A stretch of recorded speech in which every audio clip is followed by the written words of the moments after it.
Hi, this is Leigh Steinberg, Chairman of Steinberg Sports and Entertainment, and you're watching The American Athlete.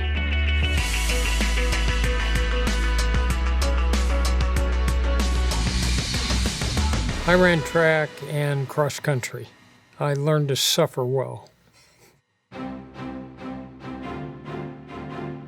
My grandpa and a comedian named George Burns took me to a Pacific Coast minor league baseball game.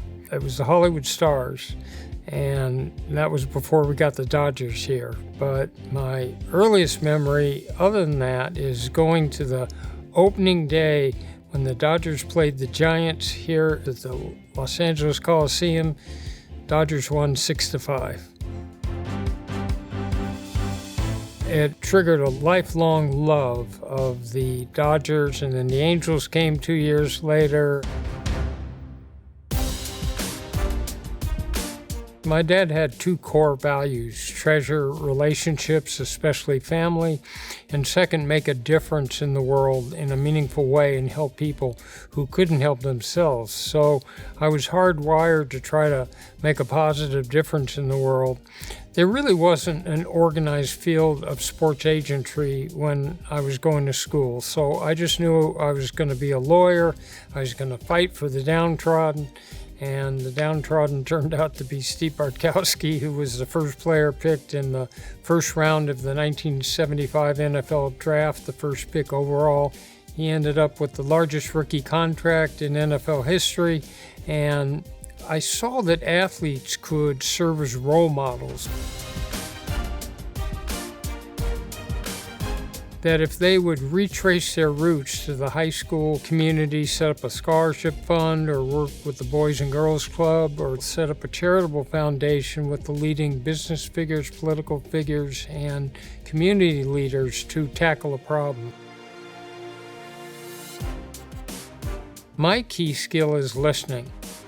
I can tune into someone's deepest anxieties and fears and greatest hopes and dreams and see the world through their eyes the way they see it. If you can master that, you can master anything in sports or life.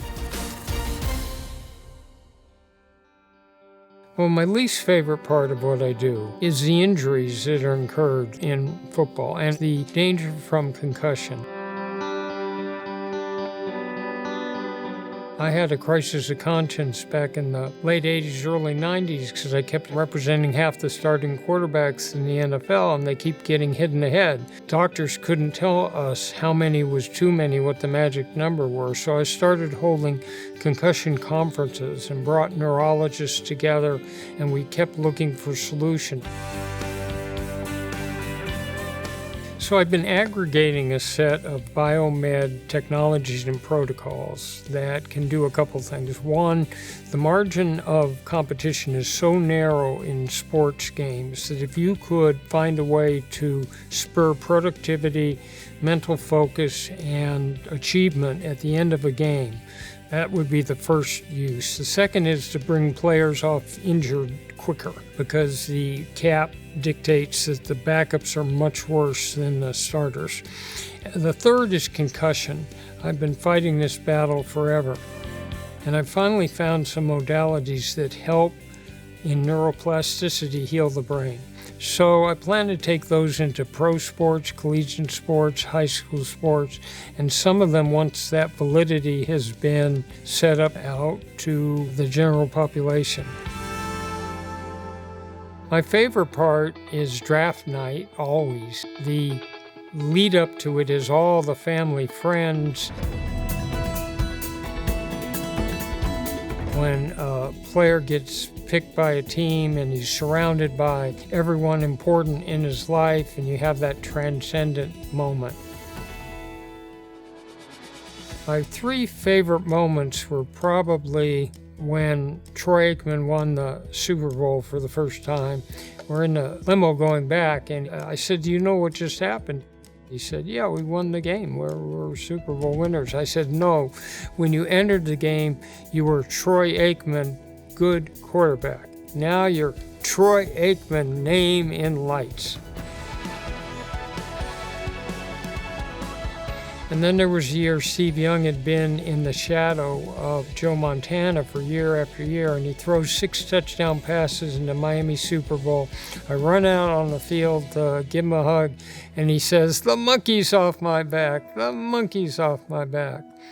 And then I had the honor of presenting Warren Moon and give his presenting speech at the Pro Football Hall of Fame. And we had been together so long, it was the ultimate fruition of all this struggle. And I felt like here was someone who totally represented the values that we had and what we were looking to help nurture in an athlete.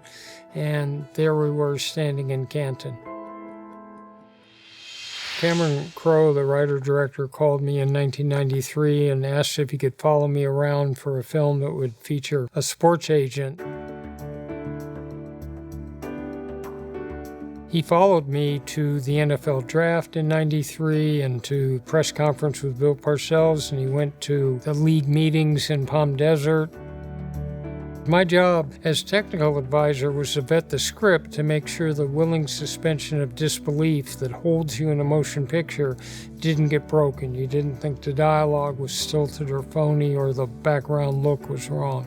So it's been 25 years, and every time I go out to dinner or go to an airport, someone runs up and asks me to say 4 words or says 4 words to me that start with "show me the